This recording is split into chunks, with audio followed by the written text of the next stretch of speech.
Hoy vamos a comenzar una serie, vamos a ver la carta de Pablo a los Filipenses. En realidad vimos Tesalonicense y tendríamos que haber empezado por esta, si es por orden de llegada. Pero bueno, estamos en Grecia, en Europa, así que cuando pensaba también con qué comenzar, me venía mucho a la mente esta carta porque también es, en cierta forma, se le dice la carta del gozo, ¿no? Y no del gozo cuando todo va bien, precisamente. Del gozo cuando todo va mal, ¿no? Así que bueno, también es una... Siempre que uno se pone a estudiar la palabra son desafíos, ¿no? Porque nos tocan siempre las fibras ahí más débiles. Así que bueno, esta va a ser igual la introducción solo para satisfacerlo a Andrés. No voy a tener una introducción corta. Vamos a ver un poquito de contexto. Entendemos que el primer lugar donde Pablo llega cuando cruza a Europa es este lugar. Es el primer lugar donde se predica el Evangelio y donde se genera una iglesia. Filipos tenía ciertos privilegios. Ahí Luciana va a poner un mapita. Primero pone el mapita con el que siempre los tengo acostumbrados, que es el mapa de qué viaje. No, segundo, muy bien. Estuviste ahí, claro. Pudiste haber dicho el primero y... Bueno, ahí estamos.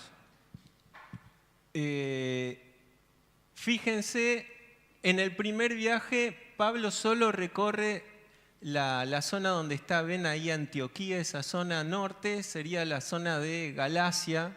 Es un viaje corto. El segundo viaje lo arranca desde Antioquía, ahí está la flechita. Y se acuerdan que no se lleva a Bernabé con él, porque Bernabé quería volver a llevar ¿a quién? ¿Y a Pablo qué le pasó? No, discutieron por eso, y no fue algo acalorado. Pero bueno, llegan a un arreglo y Pablo se va ¿con quién? Muy bien, con Silas, y Bernabé se va con su sobrino Marcos. En el transcurso del viaje, ahora vamos a leer todo el capítulo 16, en realidad no lo vamos a leer, vamos a escuchar un audio de la Biblia, ¿cómo es que se llama? No, pero dramatizada, ahí está, porque si no los aburro yo entiendo, creo que los debo cansar ya con tanta... así que ahora vamos a escuchar todo el relato de cómo se funda esta iglesia. Pero antes que eso vamos a ver un poquito la arqueología de Filipo. Filipo fue fundada por Filipo II, que era el padre de Alejandro Magno, 4 siglos antes de Cristo. Era un lugar que su nombre inicial era Crenides y significaba las pequeñas fuentes porque habían manantiales alrededor. Filipo significa la ciudad de Felipe y le interesó mucho porque había minas de oro y plata, no era ningún tonto, el papá claro. Así que bueno, asienta, después bueno, a lo largo del tiempo el Imperio Romano gana ese lugar, hay guerras, y Filipos queda, es un lugar chico en realidad de todas las ciudades. Tesalónica, por ejemplo, tenía cerca de 100.000 habitantes para el primer siglo, y Filipos dice que se cree que como mucho podría llegar a 20.000, o sea que era chicuela, ¿sí? Pero gozaba de ciertos privilegios porque pasó a ser una colonia romana. Las colonias romanas tenían privilegio de ciudadanía, tenían privilegio también de gozar por eso, de estar bajo el amparo de la ley romana, que no era menor, cualquiera no podía hacer cualquier cosa, ¿sí? Los pueblos que se ajustan a una ley están protegidos también por esa ley, aunque no había democracia. Habían ciertas normas y habían gobernantes que estaban ¿para qué? Para establecer justicia, ¿no? Entonces gozaban también de eso. Después fue un lugar donde se asentaron todos los generales retirados romanos y ese era como un lugar de descanso.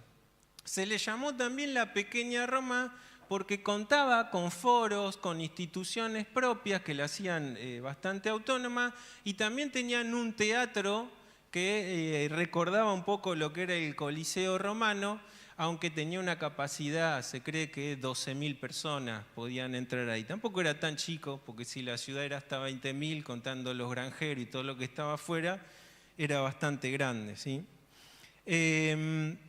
En cuanto a la economía, se basaba básicamente en agricultura, porque ya para el tiempo de Pablo esas minas de oro y plata ya habían caducado, eran muy pocos. Si bien había esclavos que trabajaban allí, no era la fuente principal de recursos. Y la tercera fuente de ingresos era, como pasaba una vía que se llamaba Vía Ignatia, en latín, Vía Ignacia. Recuerden que Roma, si hay algo que hace, ¿qué es? Todos los caminos, dice el refrán, conducen a Roma. Y es porque esa fue la intención del imperio, de formar caminos para que puedan llegar mucho más fácil. Y el evangelio y el cristianismo llegó en un tiempo que Dios determinó que así fuese, y aprovechó todas estas implementaciones también del imperio para llevar el evangelio. Pablo transitó por esta vía con los suyos para llegar a este lugar. Por ende era un paso de Asia a Europa importante, y había muchos mercaderes. ¿Quién estaba ahí? Que era una mercader, Lidia, ¿no? Una de ellas. En cuanto a lo que tenía que ver con la religión, lo básico de este lugar era que tenían un culto al emperador romano. Y esto fue un problema para los cristianos, en realidad en todo el imperio romano, porque al emperador se le llamaba Señor y Salvador. Y vos tenías que proclamar que Él era un Señor y Salvador.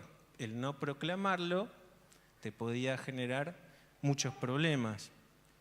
También estaba, por ejemplo, un templo a Apolo y a Artemisa, estos dioses de la mitología griega que eran hermanos. Apolo era el dios de la luz, el patrón de las musas, el dios de la profecía también. Y Artemisa, que era su hermana, era diosa de la casa, protectora de las mujeres y sobre todo de las mujeres parturientas. Así que la tenían ahí también entonces como una diosa de la fertilidad, por ende. Y también era un símbolo de pureza virginal. Si bien este lugar no era como era Éfeso, por ejemplo, como Corinto, que eran acrópolis muy, muy idólatras, poco tiempo después de que Grecia decae y Roma toma el imperio, fortalece el culto al emperador y bajan el culto a estas deidades. Por eso que si bien estaban ahí, porque había macedonios antiguos que estaban en Filipo, también había romanos. Judíos, pocos, muy pocos. No llegaban ni siquiera a 10 hombres, porque Pablo cuando va siempre iba ¿a dónde? A sinagoga. Y en este caso no hay sinagoga. Lo que significa que no había judíos. Posiblemente porque no era una ciudad demasiado rica comercialmente hablando, ¿sí? ¿Se acuerdan en Tesalónica? Sí había, claro, tenía muchos más habitantes, tenía un puerto y era una ciudad más rica. Eso lo van a ver ustedes a lo largo de los lugares más ricos y más importantes, había también judíos comerciando ahí. Así que no en vano, Pablo les va a escribir en algún momento en la carta de Filipenses, lo vamos a ver, dice que todo el mundo confiese que Jesucristo es el Señor. Y nosotros lo tomamos así, pero ellos que veneraban el culto al Señor y Salvador, emperador, Pablo les pone esta frase ahí, dice, la única veneración acá al único es Jesucristo. Y vamos a ver a lo largo de la carta muchas cosas que tienen que ver con este contexto también, que a veces nosotros lo leemos al pasar y decimos qué frase dejó Pablo asentada acá, obviamente guiado por el Espíritu, pero tenía que ver con algo que ellos vivían también en el lugar donde estaban, el contraste de lo que era contra el cristianismo, ¿no? la alabanza a un hombre o la idolatría, y Pablo les trae y dice, no, ni se les ocurra esto, saquen de esto de sus corazones, de sus mentes, el único Señor y Salvador es Jesucristo. Así que bueno, vamos a ver, ya vimos el mapita, recordamos que estamos en el segundo viaje de Pablo. Les recuerdo que el segundo viaje más o menos es entre el 49 y el 51 después de Cristo, para que tengan una idea, en fecha aproximada. Vamos con las imágenes de Filipo, Luciana. Bueno, eso es lo que queda. Fíjense, está ruinas, ¿no? Pero bueno, tenían un lugar central, que es ese rectángulo que ustedes ven ahí, que es el lugar donde agarraron a Pablo y lo llevaron junto con Silas. Ahora vamos a leer el relato y lo juzgan injustamente. Tenía también, ahora vamos a ver otras, pasa a ver Luciana la próxima. Bueno, ese era un mapita. Ahí estaba, si ven, como un abaniquito se ve ahí arriba. Detrás de una colina estaba el teatro, que podía albergar 12.000 personas ahí. Y más a la parte sería sudeste estaba toda la pequeña ciudadela. Lo que pasa en el medio ahí, ¿ven? Eso era la Vía Ignacia, o sea, partía casi la ciudad al medio. Llegaba ahí la calzada romana tan importante. Después eso iba hacia el sur, pasaba hasta Tesalónica, llegaba. La próxima. Esa es una recreación por inteligencia artificial. Los romanos, recuerden, tenían este estilo de construcciones con techos naranjas, ¿no? Y ahí se ve más o menos la reconstrucción de cómo era ese teatro. El río, en realidad, esto no era así, aunque no se sabe bien cómo. Porque a lo largo del tiempo vieron que los ríos cambian muchas veces su cauce, y se cree que el río que, acá yo lo anoté, Gangites se llama el río en el que encuentra, Pablo se acerca a Lidia, ¿no?, para conversar. Se cree que en realidad era un afluente más cercano, porque el Gangites está como a 1 kilómetro de este lugar, ¿sí? Y Pablo dice que saliendo de la puerta de la ciudad, así que. Y después ahora les voy a mostrar una foto donde está. Hicieron como una capillita en un pequeño río muy chiquitito que se le llama Bautisterio de Lidia actualmente, que es un lugar católico, pero donde incluso se hacen bautismos también ahí. La próxima. Bueno, esta es lo que queda hoy. Fíjense qué imponente igual, porque uno ve algo así y para ese tiempo, ¿no? Hoy recuerden que muchos todavía se preguntan cómo construían estos tipos, ¿no? Porque no había cemento, no había nada, y solo con cortes de piedra puestos de una forma soportaban peso, y hasta el día de hoy en Europa hay calzadas y cosas de esa época. ¿Seguimos? Bueno, esta era la Vía Ignacia, ¿sí? Lo que se conserva de eso. Fíjense que eran calzadas de piedra directamente. Entonces por ahí podían transitar no solo personas, caballos, carretas, mercadería, de todo. ¿Seguimos? Bueno, ese es el teatro visto de costado. ¿Qué era eso? Yo se los mostré cuando vimos también, ¿se acuerdan?, a las 7 iglesias. Muy bien, eran baños públicos. Esto para la época era algo top, era como ir a un lugar con jacuzzi más o menos. Porque era un lugar de ocio, y es donde se sentaban y charlaban y conversaban y bueno, y hacían lo que tenían que hacer, ¿no? Así que esto era mármol todo. Claro, tenía el agujerito para sentarse y debajo tenía otro orificio que es donde pasaban una esponja y ahí se higienizaban, ¿no? Porque sobre eso que ustedes ven, sobre esas canaletitas así, circulaba agua, que era donde ellos también limpiaban. Además de que ahí pasaba un cauce, Dicen algunos que esto era en algunos lugares, y de acuerdo a la hora también podía ser peligroso, porque podían haber roedores y hasta serpientes también que bajaran. Así que te sentabas y por ahí podías recibir alguna sorpresa. La próxima. Bueno, este es el río Gangites, que es el río donde se cree que Lidia se reunieron ahí, incluso Lidia fue bautizada también con los suyos. Eso es ahora lo que se llama Bautisterio de Lidia, que no se sabe en realidad si fue el lugar exacto, pero bueno, vieron que siempre hay un lugar que se pone muy lindo, pero eso obviamente está hecho después, ¿no? Toda esa construcción. Próxima. La de la cárcel. Hay una construcción también que le pusieron que es la cárcel donde estuvo Pablo y Silas. Fíjate, creo que tiene que estar ahí. Esa, ¿sí? No se sabe realmente, pero bueno, ahí figura que es el lugar donde funcionaba la cárcel donde estaban estos presos. Recuerden, siempre las cárceles no es como ahora, construcciones sobre el piso, siempre estaban abajo.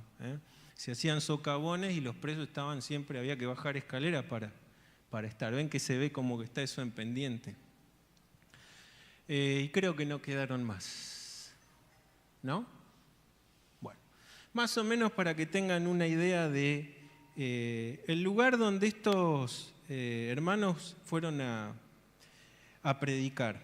Vamos a pasar entonces el audio, ustedes lo pueden ir siguiendo con la Biblia si quieren, vamos a escuchar todo el capítulo 16 de Hechos. Lo va a poner Luciana, ponerlo en 1.25, así no vamos tan... algo que me olvidé decirles es que ellos tenían el latín como lengua administrativa, aunque el pueblo hablaba en griego, ¿sí?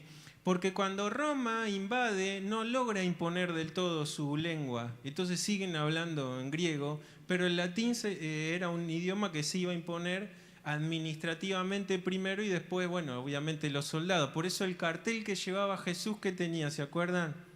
Hebreo, latín y griego, ¿sí? Bueno, ahora sí, Luciana. Apóstoles, capítulo 16.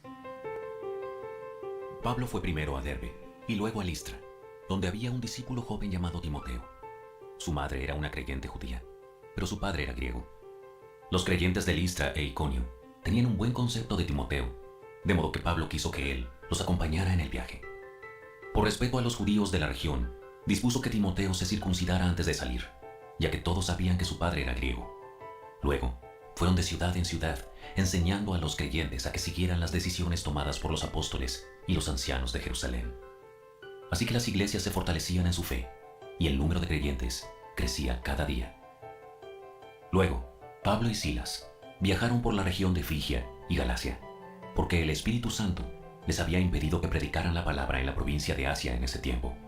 Luego, al llegar a los límites con Misia, se dirigieron al norte, hacia la provincia de Bitinia, pero de nuevo el Espíritu de Jesús no les permitió ir allí, así que siguieron su viaje por Misia hasta el puerto de Troas. Esa noche, Pablo tuvo una visión. Puesto de pie, un hombre de Macedonia, al norte de Grecia, le rogaba: «Ven aquí a Macedonia y ayúdanos». Entonces decidimos salir de inmediato hacia Macedonia, después de haber llegado a la conclusión de que Dios nos llamaba a predicar la buena noticia allí. Subimos a bordo de un barco en Troas, navegamos directo a la isla de Samotracia y al día siguiente desembarcamos en Neápolis. De allí llegamos a Filipos, una ciudad principal de ese distrito de Macedonia y una colonia romana, y nos quedamos allí varios días. El día de descanso, nos alejamos un poco de la ciudad y fuimos a la orilla de un río, donde pensamos que la gente se reuniría para orar, y nos sentamos a hablar con unas mujeres que se habían congregado allí. Una de ellas era Lidia, de la ciudad de Teatira, una comerciante de tela púrpura muy costosa, quien adoraba a Dios. Mientras nos escuchaba, el Señor abrió su corazón y aceptó lo que Pablo decía. Ella y los de su casa fueron bautizados y nos invitó a que fuéramos sus huéspedes. Si ustedes reconocen que soy una verdadera creyente en el Señor, vengan a quedarse en mi casa. Y nos insistió hasta que aceptamos. Cierto día, cuando íbamos al lugar de oración, nos encontramos con una joven esclava que tenía un espíritu que le permitía adivinar el futuro. Por medio de la adivinación, ganaba mucho dinero para sus amos. Ella seguía a Pablo y también al resto de nosotros, gritando: ¡Estos hombres son siervos del Dios Altísimo y han venido para decirles cómo ser salvos. Esto mismo sucedió día tras día, hasta que Pablo se exasperó de tal manera que se dio la vuelta y le dijo al demonio que estaba dentro de la joven: Te ordeno, en el nombre de Jesucristo, que salgas de ella. Y al instante el demonio la dejó. Las esperanzas de sus amos de hacerse ricos ahora quedaron destruidas. Así que agarraron a Pablo y a Silas y los arrastraron hasta la plaza del mercado ante las autoridades. Toda la ciudad está alborotada a causa de estos judíos. Enseñan costumbres que nosotros, los romanos, no podemos practicar porque son ilegales. Enseguida se formó una turba contra Pablo y Silas, y los funcionarios de la ciudad ordenaron que les quitaran la ropa y los golpearan con varas de madera. Los golpearon severamente y después los metieron en la cárcel. Le ordenaron al carcelero que se asegurara de que no escaparan. Así que el carcelero los puso en el calabozo de más adentro y le sujetó los pies en el cepo. Alrededor de la medianoche, Pablo y Silas estaban orando y cantando himnos a Dios, y los demás prisioneros escuchaban. De repente, hubo un gran terremoto y la cárcel se sacudió hasta sus cimientos. Al instante, todas las puertas se abrieron de golpe y a todos los prisioneros se les cayeron las cadenas. El carcelero se despertó y vio las puertas abiertas de par en par. Dio por sentado que los prisioneros se habían escapado, por lo que sacó su espada para matarse. Pero Pablo le gritó: ¡Detente! ¡No te mates! ¡Estamos todos aquí! El carcelero pidió una luz y corrió al calabozo y cayó temblando ante Pablo y Silas. Después lo sacó y les preguntó: Señores, ¿qué debo hacer para ser salvo? Ellos le contestaron: Cree en el Señor Jesús y serás salvo, junto con todos los de tu casa. Y le presentaron la palabra del Señor, tanto a él como a todos los que vivían en su casa. Aún a esa hora de la noche, el carcelero los atendió y les lavó las heridas. Enseguida ellos lo bautizaron a él y a todos los de su casa.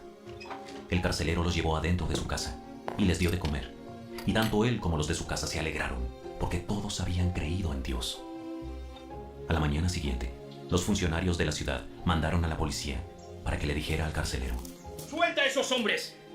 Entonces el carcelero le dijo a Pablo: Los funcionarios de la ciudad han dicho que tú y Silas quedan en libertad. Vayan en paz. Pero Pablo respondió: Ellos nos golpearon en público, sin llevarnos a juicio, y nos metieron en la cárcel. Y nosotros somos ciudadanos romanos. ¿Ahora quieren que nos vayamos a escondidas? De ninguna manera. Que vengan ellos mismos a ponernos en libertad. Cuando la policía dio su informe, los funcionarios de la ciudad se alarmaron al enterarse de que Pablo y Silas eran ciudadanos romanos. Entonces fueron a la cárcel y se disculparon con ellos. Luego los sacaron de allí y les suplicaron que se fueran de la ciudad. Una vez que salieron de la cárcel, Pablo y Silas regresaron a la casa de Lidia. Allí se reunieron con los creyentes y los animaron una vez más. Después se fueron de la ciudad.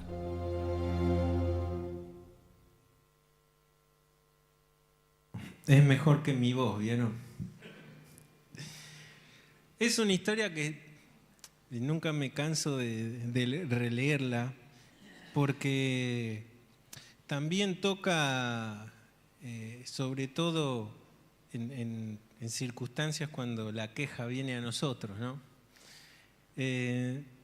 Yo pensaba, y en algún bautismo me tocó hablar de estos tres personajes, no voy a hablar de esto en 10 minutos. La idea es hacer una introducción y plantear el escenario también al que Pablo, 12 años después, escribe a esta iglesia. 12 años pasaron y Pablo no estaba libre, estaba preso en una cárcel. ¿Cómo se forma la iglesia? De una forma que ni Pablo hubiese pensado. Y yo me preguntaba, ¿no? ¿Qué cosas hacen que la obra de Dios sea efectiva a la hora de llevar adelante lo que tenemos que llevar nosotros, que es ser columnas, ¿no? Y baluarte de la verdad y el Evangelio? Y lo primero que vemos en toda esta narración es que Pablo tenía intenciones de predicar o no. A donde iba, su misión, su elección, la elección que Cristo, desde que lo tira del caballo, ¿qué es? Te voy a usar como un instrumento, vas a aprender lo que es sufrir por causa de mí, y a donde él iba le quemaba, tenía que predicar el Evangelio. O sea que de movida él tenía el fuego de la predicación. Pero, y un pero gigante, si Pablo no se hubiese dejado conducir por la guía del Espíritu Santo, no hubiese sido efectivo lo que él hacía. Y esta es la primer premisa que podemos encontrar en toda esta historia, que sin la guía del Espíritu Santo no es posible la efectividad de la obra. Pablo quiso 2 veces ir a otros lugares. El Espíritu le dijo, no. No porque nunca iría a esos lugares, porque en su tercer viaje está 3 años en Asia. Y vaya si fue efectivo que toda la región escuchó el Evangelio, hasta quemaron libros que antes tenían de brujería. Miren si no resultó poderoso, pero en el tiempo que el Espíritu quiso que sea, no antes. Y ahora se manifiesta una visión, un varón macedonio. Algunos dicen que ese varón era Lucas mismo, ¿no? Y dice, cruzá y ayúdanos. Y cruza, sin saber a dónde iba. Algunos podríamos pensar que, bueno, si me manda Dios, me va a salir todo bien, ¿no? Y esto también es algo interesante de ver, ¿no? La obra de Dios es efectiva, en primer lugar, siempre bajo la guía del Espíritu Santo. En segundo lugar, cuando hay siervos comisionados por el Espíritu y dispuestos incluso a sufrir por causa de Cristo. Y sin esta sin este segundo punto también no es posible que la palabra de Dios pueda llevar fruto. Vemos a lo largo del tiempo personas que pasaron por el Evangelio pero se volvieron atrás, ¿no? Fueron de ayuda, hablamos siempre de Demas y a Demas le damos con un caño, pero es uno de los ejemplos de personas que estuvieron incluso siendo sostén del ministerio de Pablo, y en un momento Pablo dice, Demas me ha abandonado, amando más al mundo, y me desamparó. Y podemos ver también personas que tuvieron una buena intención inicial de servir a Dios, como fue Marcos, pero no llegó ni a la mitad del viaje y se volvió a su lugar.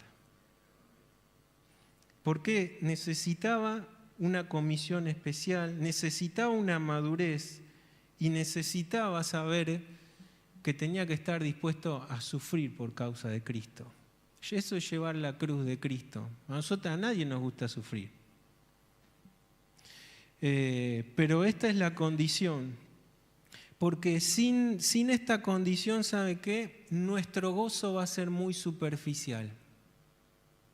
Y el gozo del cristiano trasciende todas las circunstancias externas que puedan haber. Yo siempre me pregunto, o me digo a mí mismo, si yo hubiese sido en esa cárcel, ese carcelero no se hubiese convertido.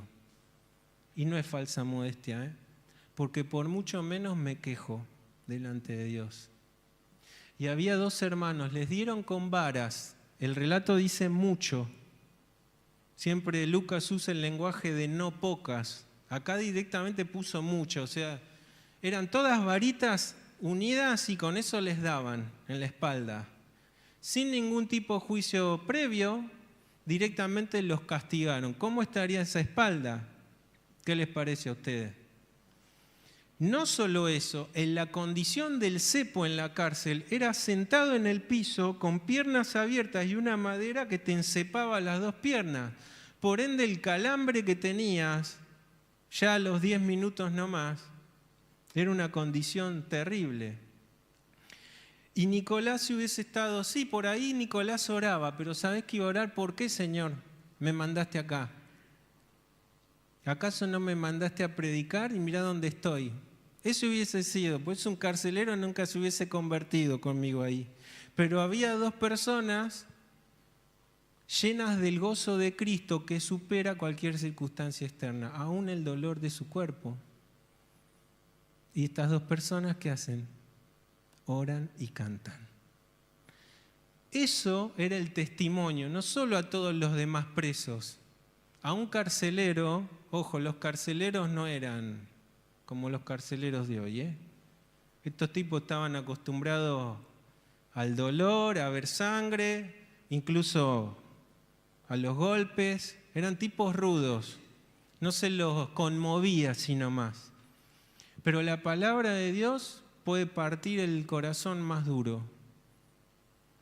Y el testimonio de estas dos personas que tenían un gozo que superaba todas las circunstancias, que transmitieron la palabra de Dios con sus canciones y oraciones, hizo que un corazón de piedra temblara como ese temblor que abrió todo y pudo abrir su corazón, al punto de ir a los pies de estos dos y decir, ¿qué tengo que ser para ser salvo? Y ahí esa frase que todos recordamos, cree en el Señor Jesucristo y serás salvo.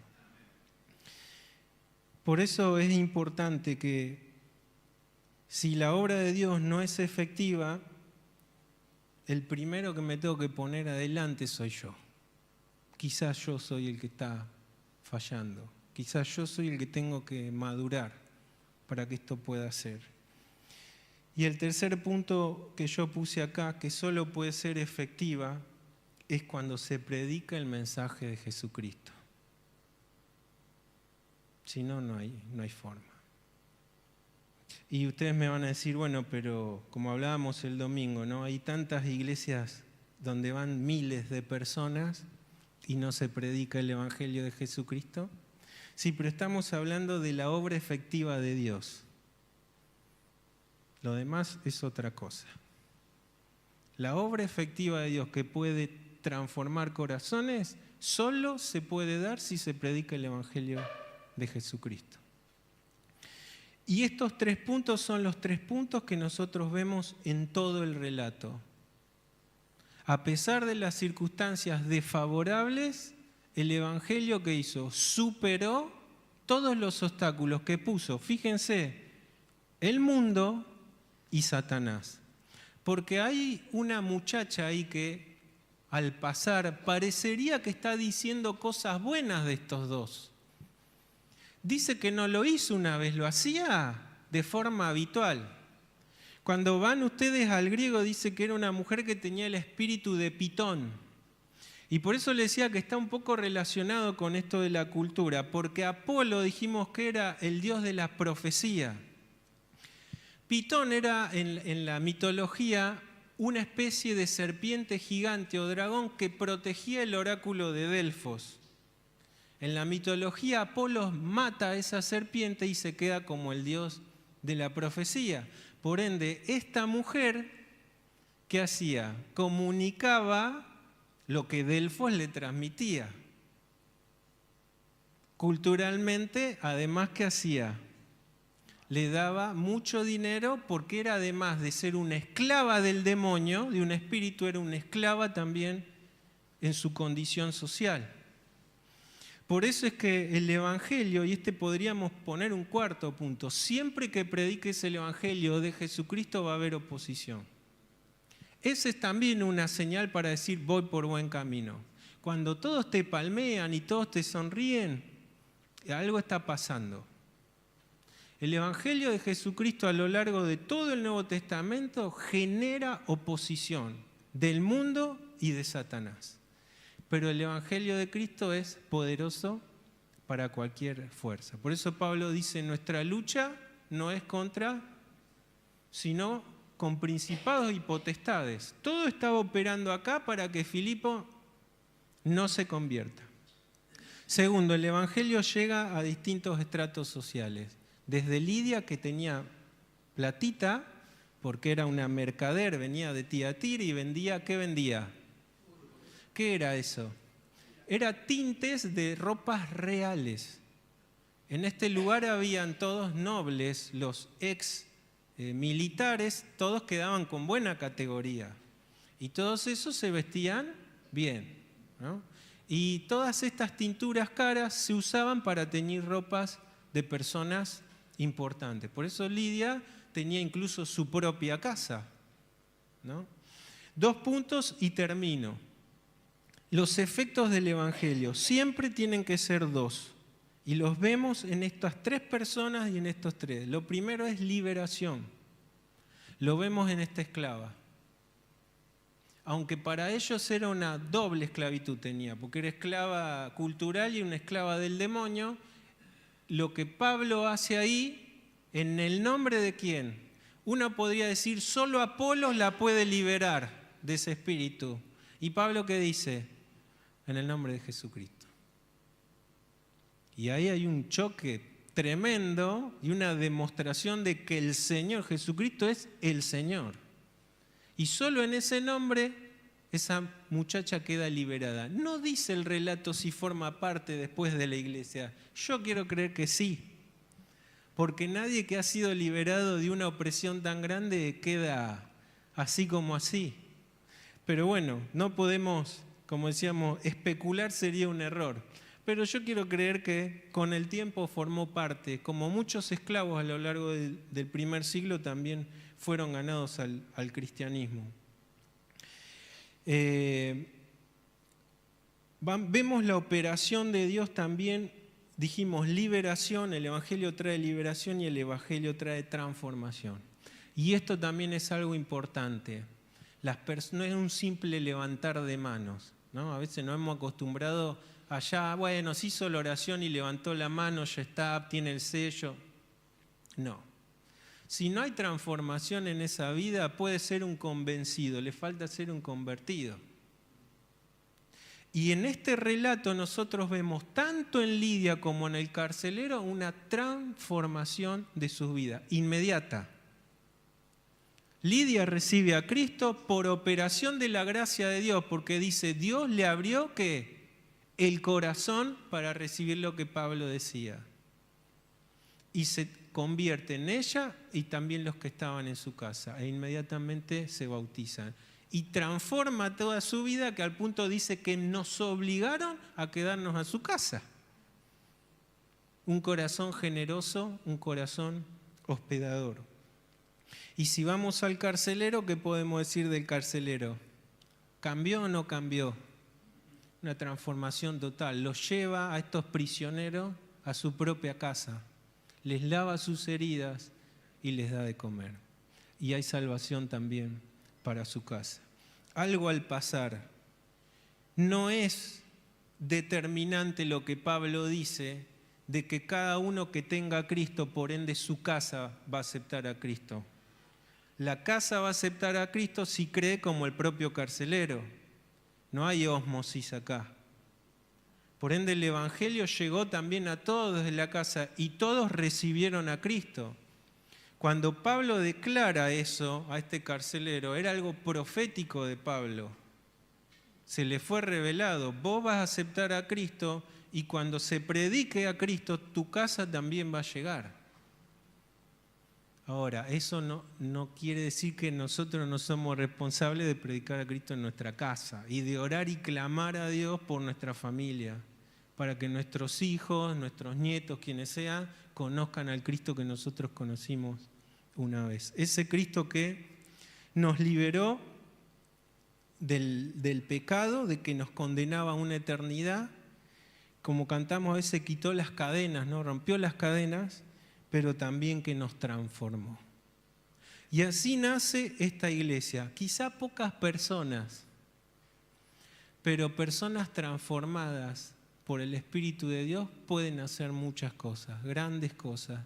Y después de 12 años, Pablo en una cárcel les escribe a estos hermanos. ¿Por qué les escribe?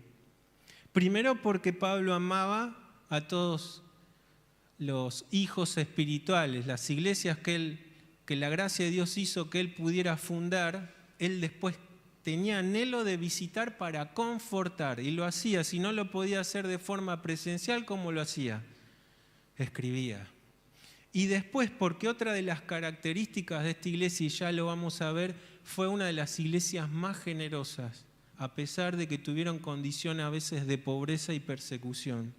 Y Pablo estaba preso en Roma 12 años después y mandaron dinero con un hermano que se llamaba Epafrodito.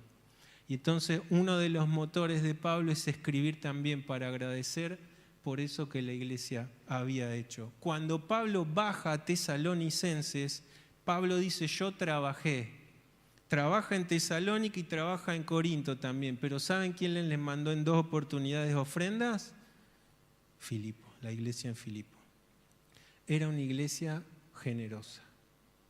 Y era una iglesia transformada por el poder de Dios.